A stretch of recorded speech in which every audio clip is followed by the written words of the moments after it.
Alright, so now we get to the fun part where we actually make the character move.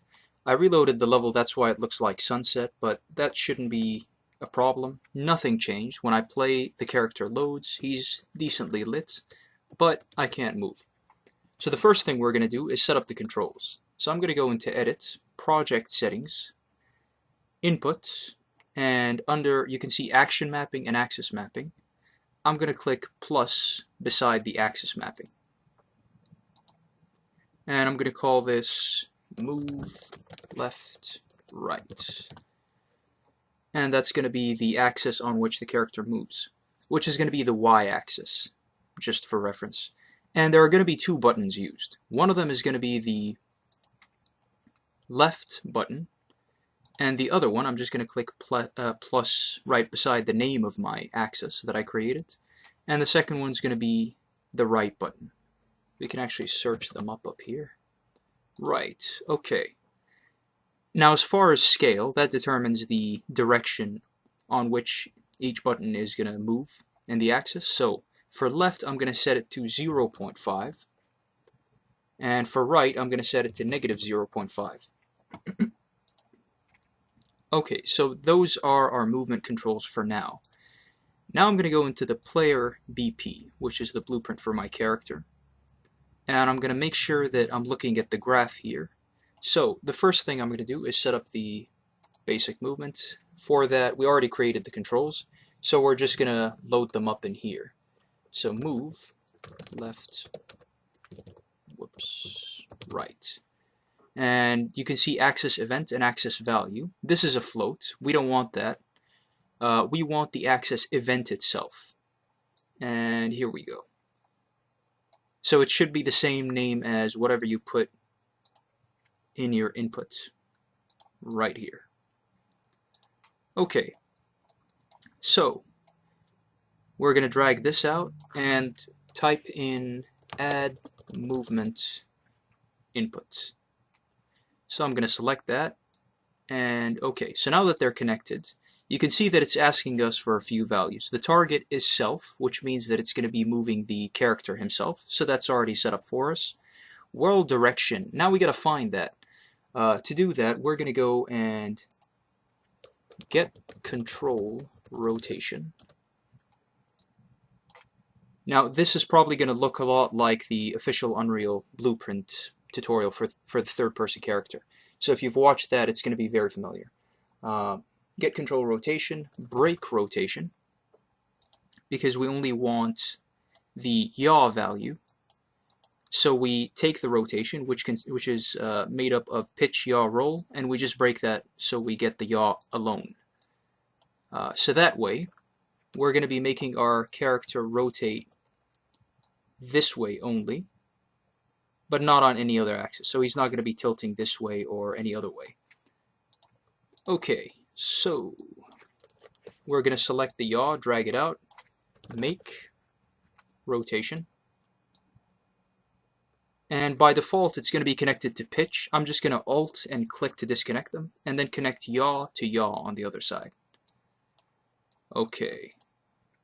And over here, the return value, I'm going to go and get right vector. And I'm going to connect the return value. You notice that the colors match. That's how we know that we can connect them. Okay, so what this does is it's going to make the character rotate to face the direction that he's moving. At least this is part of what's going to make him do that. Now the other thing we need is the scale.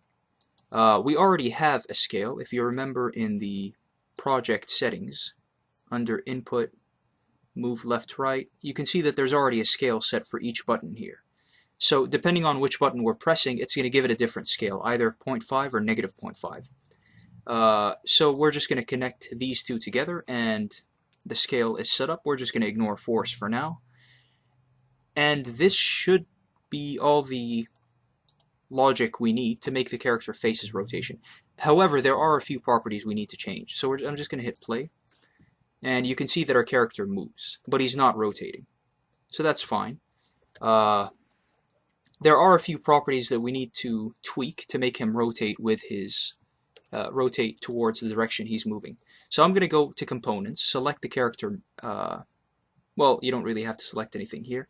What you want is to go to Components over here, the Components list, and select Character Movement. And you just want to go down a little bit. Actually, I'm just going to go to Defaults. That way we can see all the properties nice and big.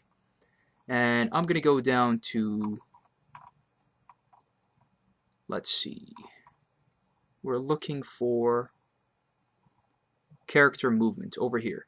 So there's a long list of properties. I'm going to go down, and under Rotation Rate, there's going to be Orient Rotation to Movement. I'm going to check that. And let's see what this does. So now when I play, the character's trying to rotate. You notice he's kind of twitching towards the direction that we're trying to make him face, but he's not actually rotating.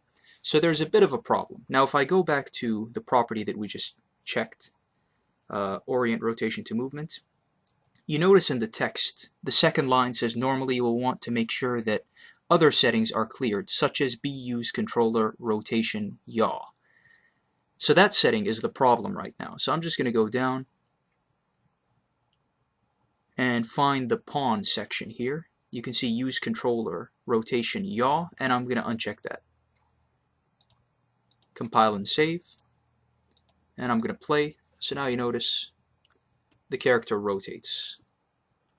Okay, so he's moving, he's rotating. Now we're just going to make it look a little bit better. So the first thing I'm going to do is open up the character blueprint, go to Components, select Character Movement Component, and go down to Rotation Rate. It's currently set to 360. I'm just going to change that to, say, 1000. Compile and save. Autosave activating. Okay, so now that we have our game saved, when I move, you notice that he rotates faster now. The other thing I'm going to do is I'm going to tweak the acceleration so he's up to his normal speed right away. He doesn't slowly ramp up his speed. So max acceleration, I'm going to set that, say, to 5000.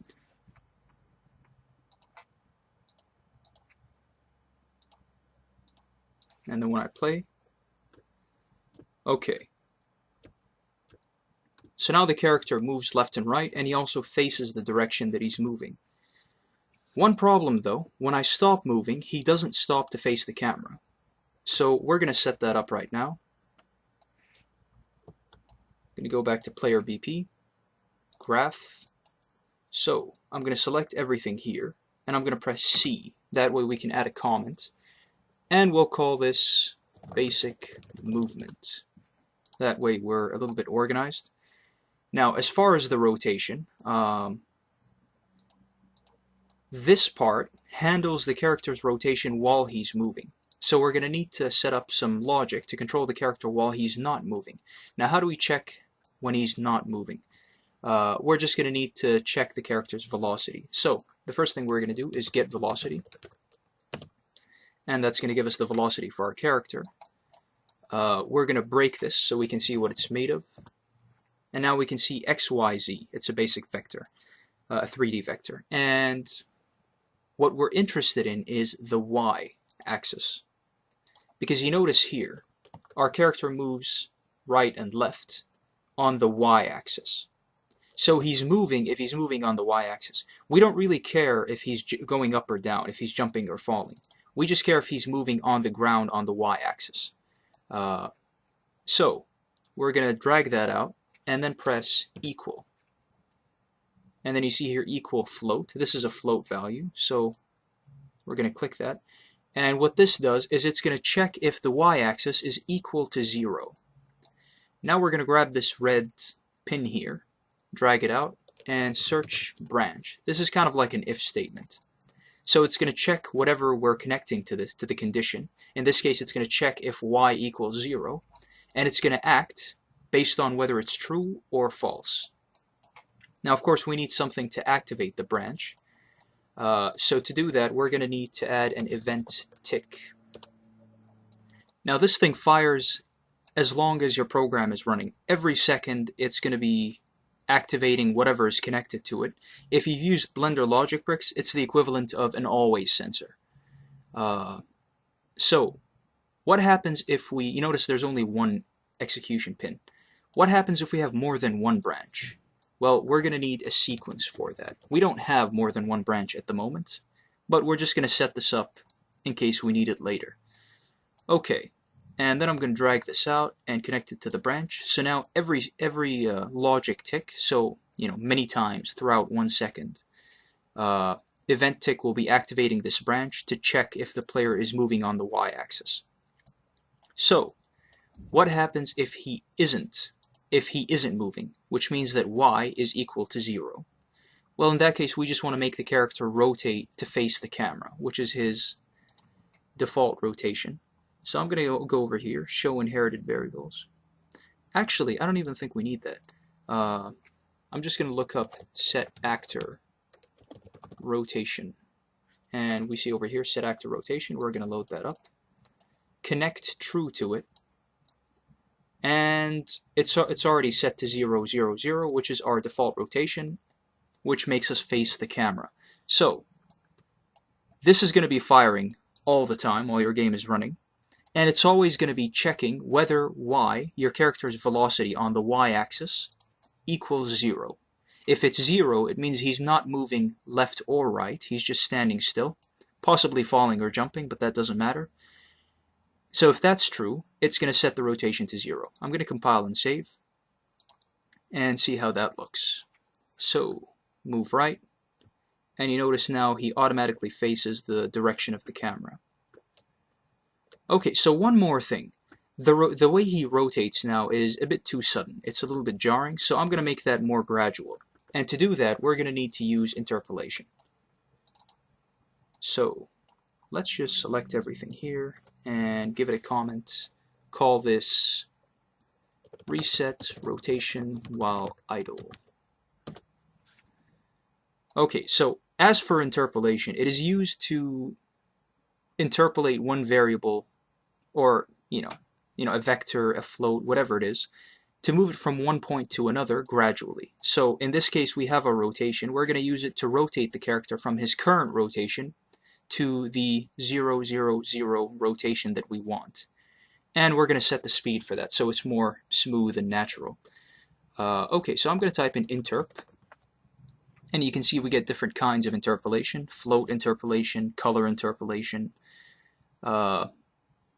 vector interpolation, and whatever this is. It might be transform, I'm not sure. What we want, because we're dealing with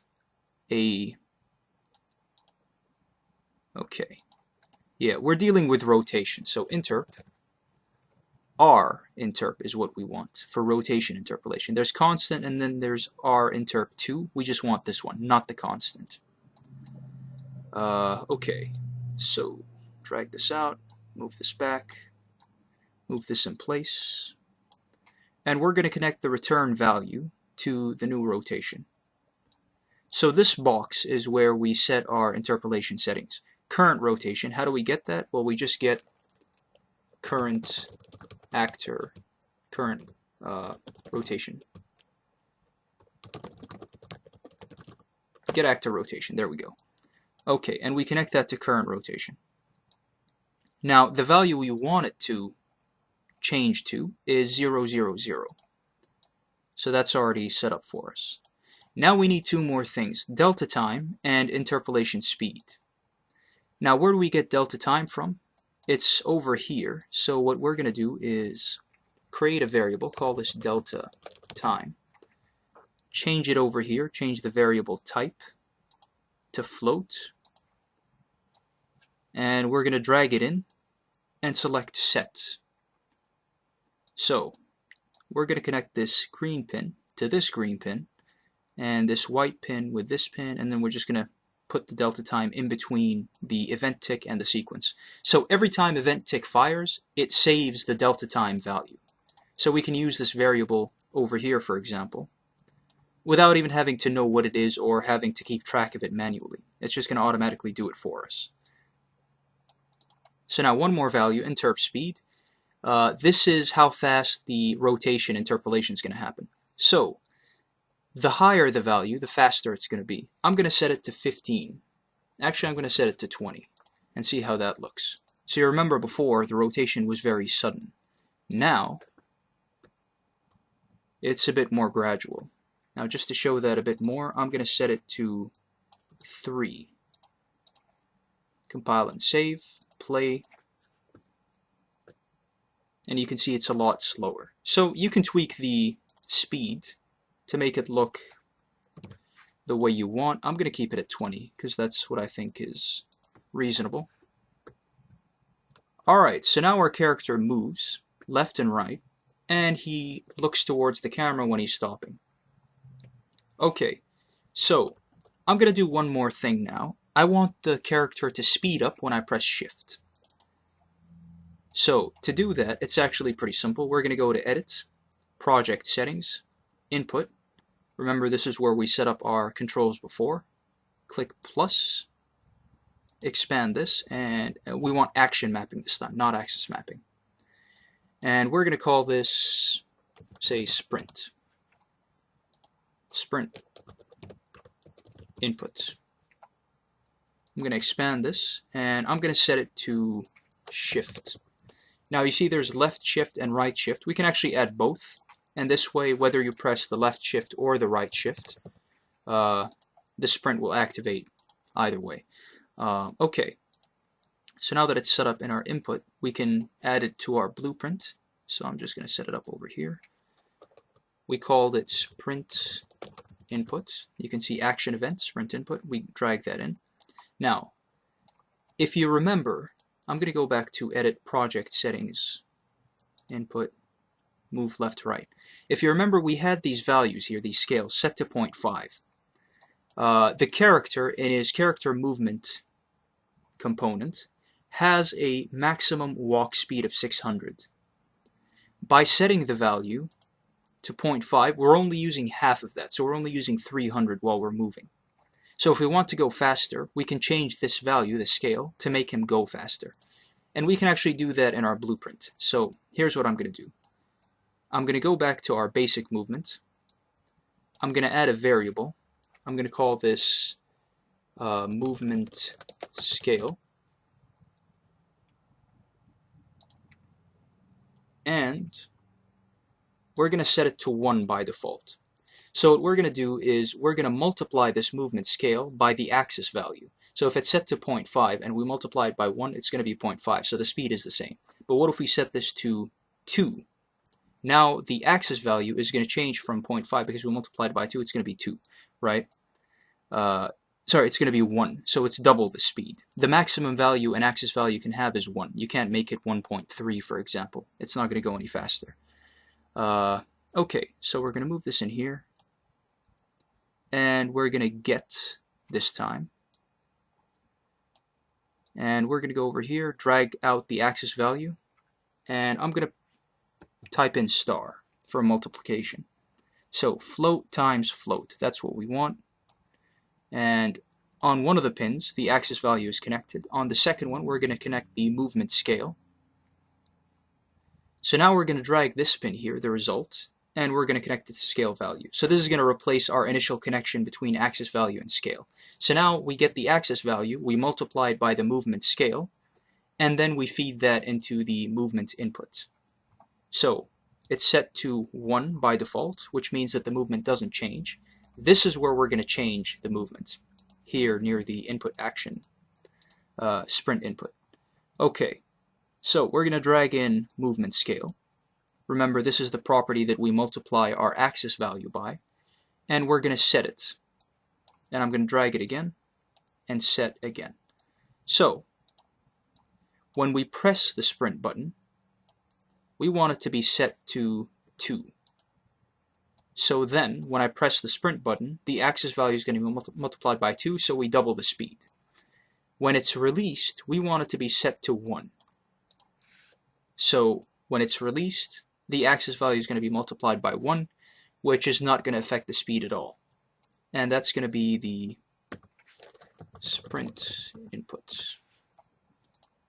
Compile and save, and let's see how that looks. Let me just play, and you notice when I move, I can move normally, and if I press shift, he moves faster. Now, you can tell he's moving faster just because if you look at the grid on the platform, it's moving a little bit faster. Later on, we're going to integrate animations to show when the character is moving faster than usual. But if you notice, if I'm on the edge here, and if I press shift, I move much faster. So you notice. There we go. Okay, so now we have a character that moves left and right, and if we hold shift, he's going to move a little bit faster, similar to Super Meat Boy, which is my favorite platformer. Alright, so in the next part, we're going to get into jumping.